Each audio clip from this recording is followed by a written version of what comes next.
Tales of the Underworld, not to be confused with George Lucas's cancelled show Star Wars Underworld, follows the resurrection of Asajj Ventress and the origin story of reputable bounty hunter Cad Bane. Am I the only one that questions why these specific stories are being told? Anyways, Tales of the Underworld follows the wildly successful and revered Tales of the Jedi, which told stories of fan favorites such as Count Dooku and Ahsoka Tano. Then came the moderate joy Tales of the Empire, which followed Morgan Elsbeth and the fallen Jedi Barriss Offee. Fans of Star Wars seem to be divided once again when it comes to Tales of the Underworld, with some of the fan base just being glad that it solidifies Dark Disciple into canon and answers how Ventress came back in Bad Batch Season 3, while others ponder why we needed a Cad Bane origin story. We get it. He's evil, but I'll explain, break down, and connect the dots on this week's episode of Television Tuesday, the show where we watch TV on a Tuesday and tell you all about it.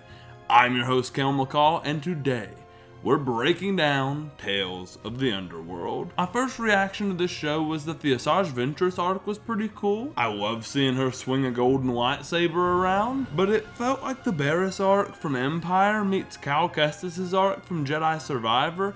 I just felt like we had already seen this story a couple of times. And then my first reaction to Cad Bane's arc was just, oh, this is fun, but that's about it. But I was excited to see something that seemed to be pre-Phantom Menace. And I am not talking about you, the Acolyte. But we'll dive a little further into Ventress' arc with episodes titled A Way Forward, Friends, and One Warrior to Another. We open up on Quinlan Vos and Obi-Wan Kenobi laying Ventress to rest after being killed by Count Dooku in the book based on a scrapped arc for the Clone Wars show called Dark Disciple. The book sees ex-Jedi Quinlan Vos and former Jedi Padawan turned former Sith assassin Asajj Ventress as they fall in love over their shared experiences. To give just a little bit more context to help you understand what is going on with her appearances in Underworld and Bad Batch, the plot of Dark Disciple sees the Jedi Council send Vos and Ventress on a mission to assassinate Count Dooku, in an attempt to end the war with the Separatists early. During the climax, when engaged in a battle with the Count while saving Vos, Ventress is struck down by Dooku's Force Lightning. In order to give her a proper goodbye, Obi-Wan and Quinlan return her body back to Dathomir, where Vos delivers the line, "You told me you were reborn, here in the pool.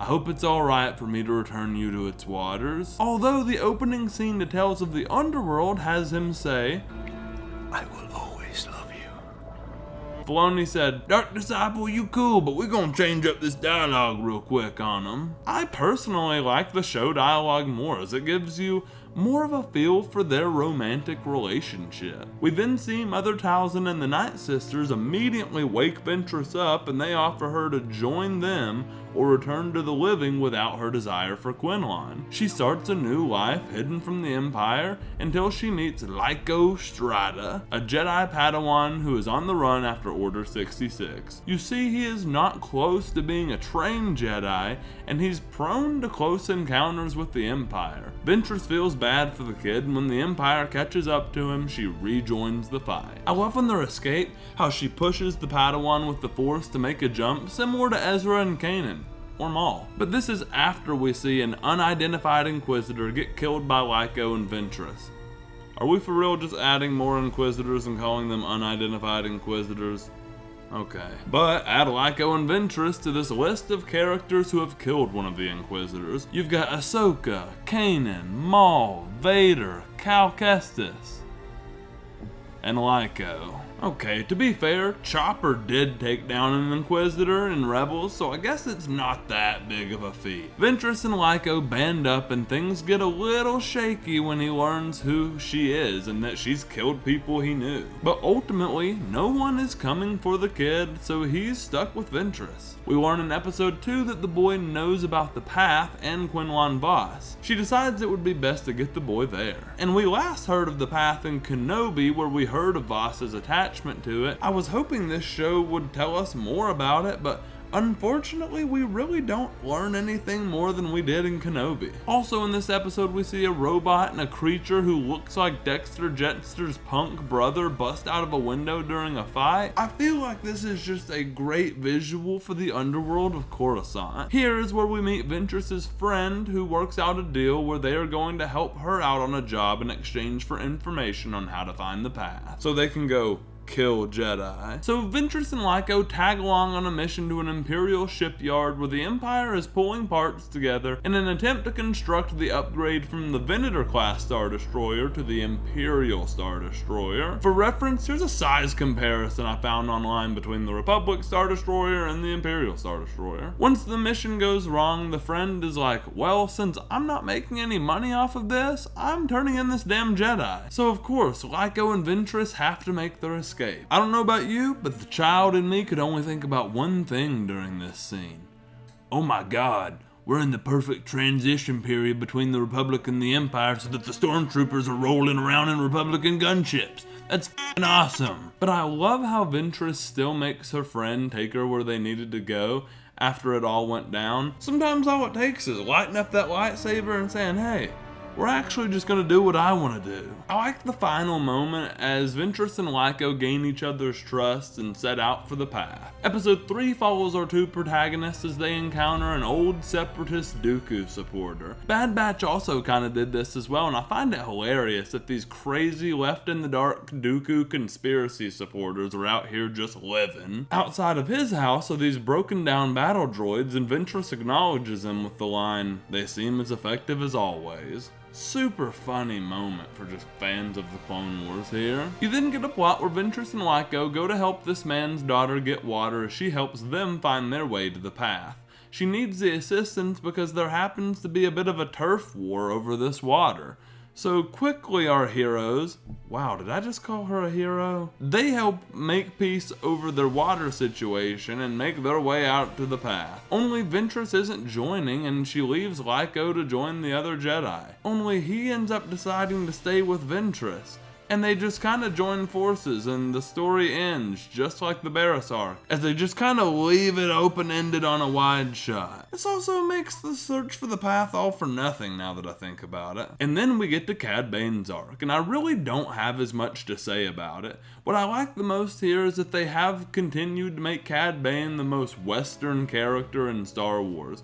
The music in the episode and the cinematography in episode 6 screams Western. We start out prior to the Phantom Menace as we pick up on the childhood of Colby. Colby hasn't donned the hat or bounty hunter named Cad Bane at this point. The first episode sees Bane get his first organized crime experience as a kid, when a strikingly similar bounty hunter named Laszlo sees Colby being a street rat. He offers him and his friend Nero a job. This is cool because I believe there are a couple books that have established him as Bane's mentor. During this job, Nero gets caught, so Colby earns double the reward, sinking him into what is now his life. In the second episode, Colby is a little older, and it begins with him getting left to watch the shop while Laszlo goes back to his old neighborhood. However, the ship returns shortly after we learn Laszlo was killed by the Lawman, so Bane heads there immediately. This is where he runs into his old friend Nero from the first episode, and you see that getting involved with crime as kids led them on complete opposite paths. Colby became a bounty hunter,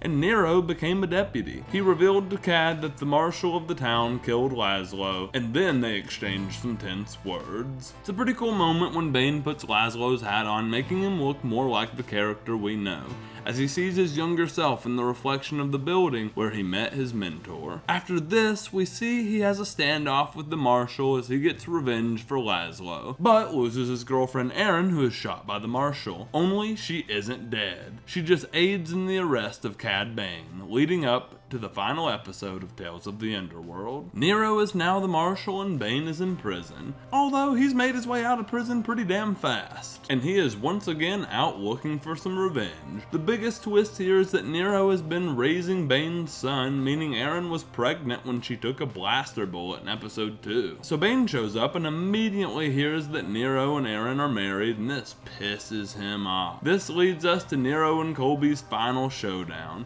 Here, Cad Bane kills Nero and is told by Aaron to stay away from their son. The show ends with Bane walking away, so we're left to assume that's exactly what he does as he goes to, bounty hunt for the rest of his life. Like I said earlier, I just didn't feel the need for this story. I thought it was well written, but fell into a lot of cliches. Still a really cool piece of Star Wars though.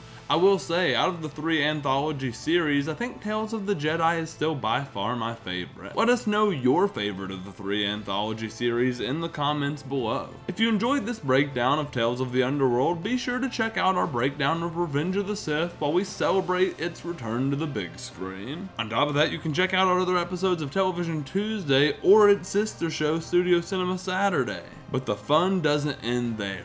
We're here telling our own stories, making short films, skits, and more. So go ahead, check out some of that Studio 24 content. I'll see you there.